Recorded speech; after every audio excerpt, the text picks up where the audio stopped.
Bienvenue dans la Guilde, le podcast qui booste vos compétences en Quality Engineering.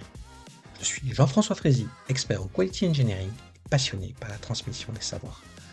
Chaque semaine, je te partage des astuces pour transformer ta façon de travailler en Quality Engineering. Installe-toi bien, on est parti pour un nouvel épisode rempli de conseils concrets. N'oublie pas de t'inscrire à ma newsletter pour recevoir du contenu exclusif et ne rien rater. Chaque semaine, je te livre des méthodes actionnables, des outils efficaces et des stratégies sur les meilleures pratiques du moment, avec des formats courts, pratiques et accessibles à tous. Alors abonne-toi maintenant pour ne rien rater. Bienvenue dans ce 5e et dernier épisode de la mini-série de la Guilde sur l'apprentissage en continu, toujours avec Romuald Lenormand. Dans cet épisode, on va parler d'IA. Est-ce que c'est une hype ou vraiment une valeur ajoutée sur l'apprentissage et l'apprentissage qu'on peut faire en continu? Donc le but, c'est de se dire, ok, on voit ce que ça apporte l'IA, peut-être dans le métier du test, pour créer des cas de test, nous aider à faire de l'automatisation avec Playwright. Mais la question qu'on se pose, c'est est-ce que vous utilisez l'IA pour apprendre de nouvelles compétences? Avec le fait qu'il peut y avoir des biais dessus. Moi, je trouve ça intéressant comme catalyseur. Je sais que j'utilise, mais je le confonds beaucoup avec ce que je peux trouver aussi sur Internet. Je suis un peu old school, j'utilise encore Google. Ah, les, les plus jeunes vont me dire que je suis peut-être un boomer, mais c'est vrai que j'aime bien aussi rechercher l'information et m'assurer qu'il dit pas de bêtises. C'est pas évident quand c'est sur une nouvelle compétence. On peut avoir tendance à lui faire confiance aveuglément. Je prends l'exemple au tout début quand c'était sorti de ChatGPT, je voulais voir un peu ce qu'il me disait sur le BDD. Il me parlait beaucoup de Gherkin et pas de collaboration. Aujourd'hui, c'est vachement mieux. Mais au début, parce que une grande partie du contenu était basé que sur le Gherkin sur Internet. Donc, je pense qu'après, on lui a fait apprendre que c'était pas la meilleure pratique, c'était pas ce qui était le. C'est pas parce que les gens criaient fort qu'ils avaient raison. Toi, est-ce que tu l'utilises un peu pour monter en compétence sur des sujets ou développer de nouveaux apprentissages? Pour l'apprentissage, heu, c'est plus pour collecter des données, en fait. C'est pas vraiment, je m'en sers, plus d'un super Google. Par exemple, si je veux monter sur un sujet, sur un domaine vraiment important, je vais, faire de la recherche approfondie. Donc je vais, dans ChatGPT, il y a cette fonction de recherche approfondie. Maintenant, chez Gemini également, hein.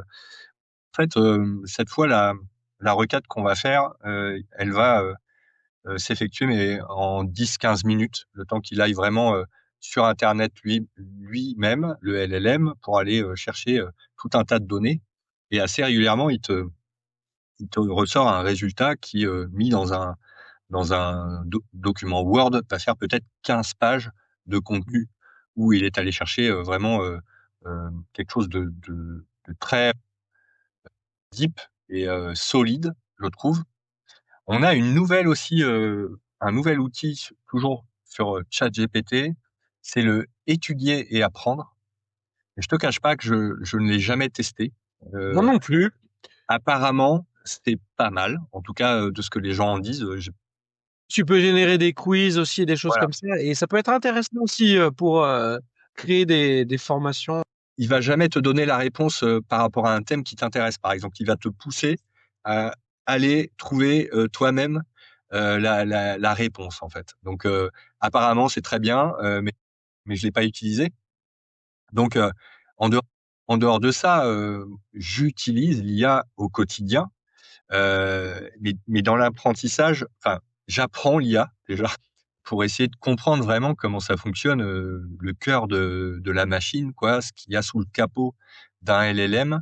Heu, je trouve que c'est tellement différent, d'une recherche Google classique que, pour moi, c'est une compétence que je dois avoir. Donc, je suis une formation, que j'ai presque terminée, sur de AI Engineer, donc en ligne, hein, sur Udemy, où, vraiment, on nous explique, toutes les, heu, caractéristiques d'un LLM, comment, interagir avec. Je me suis, abonné à plein d'API sur Hugging Face que j'appelle, que je trafique un peu, que j'essaye modifier le résultat, je règle les températures, les poids, j'ai fait du fine tuning, enfin tout un tas de choses pour essayer vraiment de voir comment ça marche. Bref, j'ai appris beaucoup Si vous n'avez pas compris ce qu'a dit Romuald, oui, suivez sa formation sur l'IA ou celle de non, Jenny. non, tout ça pour dire que c'est vraiment un truc que je conseille quand même à tout le monde, Ouais. essayer de monter en compétence sur comment ça marche l'IA. Pourquoi? Parce que ça va quand même, c'est en train d'entrer partout. C'est une révolution aussi importante, Internet, pour moi. Moi, je dirais même au-delà, je mets au même niveau que l'arrivée du pétrole avec la voiture. Oui, pourquoi pas. Ou avec le cheval. Je trouve que c'est encore, j'ai jamais vu au-dessus d'Internet. Bah, si t'as pas Internet, t'as pas l'IA, mais ça va vraiment changer beaucoup, beaucoup de choses. Ouais, c'est une certitude, hein, que ça va changer beaucoup de choses. Ça change déjà beaucoup de choses. Ça change déjà comment les gens font du code, font de la qualité logicielle. Hein. Il y en a qui, moi, j'utilise par exemple le GitHub Copilot au quotidien. J'ai parfois des suggestions de snippets de code, parfois qui sont bonnes, parfois qui sont moins bonnes, mais globalement c'est plutôt efficace. Et ça va nous aider à aller plus vite dans notre quotidien. Maintenant, c'est pas efficace pour tout. C'est pas efficace, par exemple, sur les jeux de données. Moi, je trouve que c'est très très mauvais. En tout cas, quand tu as des jeux de données complexes, comme c'est mon cas, j'ai besoin de jeux de données complexes et c'est pas suffisant ce que peut produire l'IA. Et donc, il faut réussir à apprendre comment s'en servir pour limiter les risques, d'une part, limiter les biais, limiter tous les risques liés à la sécurité des données, des choses comme ça. Et une fois qu'on a nos cas d'usage, là, on a vraiment intérêt à le faire, à essayer des choses, à tester vraiment le test and learn. Ouais, et il faut pas oublier que le cas d'usage qui marche pas parfaitement aujourd'hui pourrait Oui, très bien marcher dans 2 ou 3 mois, hein. c'est ça. Parce que ça Fonction va du très, nouveau très. modèle, des solutions qui vont arriver. Et donc, ouais, c'est vraiment un truc particulier. Je trouve que, en plus, ça va très très vite, comme tu viens de le dire. C'est pour cette raison que j'ai voulu avoir des connaissances de base, Ouais. vraiment pour comprendre comment tout ça marche. Et donc voilà, je suis assez à l'aise avec tous les concepts de LLM, de RAG, d'agents, de MCP. T'en as parlé tout à l'heure aussi. Donc toutes ces choses-là, c'est vraiment c'est quand tu as envie de comprendre comment ça fonctionne. Et j'ai l'impression que, enfin, c'est pas qu'une impression, je pense que maîtriser les fondamentaux va me permettre d'être un meilleur testeur plus tard. Je pense que tu as raison, mais c'est vrai. Moi, ce que j'aime bien utiliser, c'est souvent, tu sais, les docs sont tout en ligne maintenant, heu et des fois sont bien foutus, tu vois? Mais pas si compréhensibles que ça. Par exemple, la doc de Jira et d'X-Ray, des fois, et donc en fait de lui dire: «Vas-y, analyse-moi ça, comprends-moi et crée-moi un bout de code ou explique-moi comment ça marche ou vulgarise-moi cette information-là». Des fois sur des documentations qui sont très techniques, je trouve ça intéressant. Faut toujours faire attention, mais je trouve que plus tu lui dis d'être précis dans l'information, il va chercher où il va la chercher, plus tu as de chances qu'il te réponde, correctement. Et c'est vrai que maintenant le fait que ça soit ouvert sur internet, tu lui dis, tu vois par exemple n8n, la doc est copieuse, Ouais, et tu peux dire: «Va dedans et je voudrais faire ça», et là il va t'aider.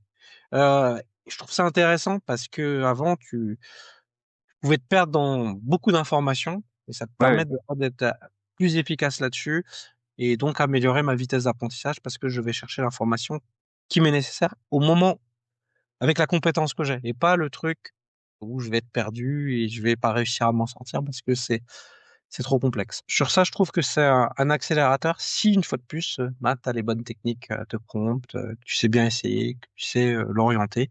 Donc ça passe par des choses des fois où nous aussi, il faut qu'on apprenne à bien utiliser l'IA comme tu disais donc et avoir des bonnes Ouais, bases. même des trucs vraiment encore plus simples que ça. Tu sais, le GitHub Copilot qui a accès à ton code source.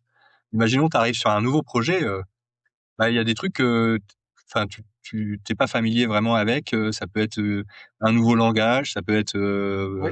un nouveau modèle. Tu sais, on n'utilise plus le MVC, mais un autre modèle, un autre paradigme de conception. Et du coup, tu peux carrément demander à GitHub Copilot de t'expliquer OK, ouais. des snippets de code. Donc ça, pour l'apprentissage, en revanche, c'est vraiment Non, mais super. de toute façon, on voit, regarde, maintenant, il y a des solutions de prompt LLM dans la plupart des solutions éditeurs. Atlassian, avec sa solution Rovo, bah, tu as le Confluence, tu as ton US, tu veux comprendre entre les deux, tu viens d'arriver sur le projet. Ça te permet de comprendre sans poser toutes les questions un peu bateau à toute l'équipe. Donc ça, c'est intéressant. Donc une fois que tu as ça et que tu as encore des doutes, parce que des fois la doc elle n'est pas complète, elle n'est pas facile, et ça te permet de structurer et d'avoir l'information à un seul endroit et d'aller la chercher. Donc je trouve ça intéressant. Donc voilà. Pour terminer, je dirais utiliser l'IA, pas que pour être plus productif, mais aussi pour être plus efficace dans vos apprentissages et de mieux comprendre les choses. C'est là, ça va jouer forcément sur la productivité, mais ça va aussi vous permettre d'apprendre plus rapidement et plus efficacement. Voilà, n'oubliez pas que l'IA va toujours vous dire ce qui vous fait plaisir, donc faites attention à la façon dont vous posez la question. Ça se règle, si je peux me permettre. Ouais, ça se règle. Il suffit de mettre dans les paramètres qui ne fasse pas les choses pour te faire plaisir et qui ne réponde pas s'il ne sait pas quelque Oui, chose. c'est ça. Ça, il faut le paramétrer. On peut jouer sur, on a un peu parlé de la température. Je crois que ChatGPT va jusqu'à 2 et par défaut c'est 1. Oui. Plus, vous pouvez régler ça et pour lui dire, voilà, ça dépend. Vous voulez poser une question sur une action marketing, c'est intéressant qu'il soit créatif. Je veux quelque chose de précis sur une ligne de code à écrire, il vaut mieux qu'il essaye de pas être créatif. Il vaut mieux qu'il soit extrêmement précis. Oui. Mais c'est, voilà, ça s'apprend, En clairement. effet. Écoute, merci Romuald pour cet échange. C'était vraiment fort intéressant. Merci à toi, 5 Jean-François. épisodes très intenses. J'ai envie de te dire à très bientôt à la journée des tests de l'IA et surtout sur ton podcast, le QG Oui, Qualité, oui, que ça soit moi qui passe ta moulinette de l'info. c'est ça. Tu vas tout nous raconter. Tu vas tout nous expliquer. Ouais, on va essayer. Bon, merci à toutes et à tous de nous avoir écoutés. Je vous dis à très bientôt sur la guilde. Et n'hésitez pas à contacter Romuald si vous avez des questions sur l'IA, sur ses formations, sur Playwright. À très bientôt. Merci d'avoir écouté cet épisode. C'est grâce à toi que la guilde continue de grandir. Si tu as aimé, n'hésite pas à partager autour de toi et à laisser un avis 5 étoiles sur ta plateforme préférée. Je te donne rendez-vous au prochain épisode avec encore plus de conseils pour booster tes compétences.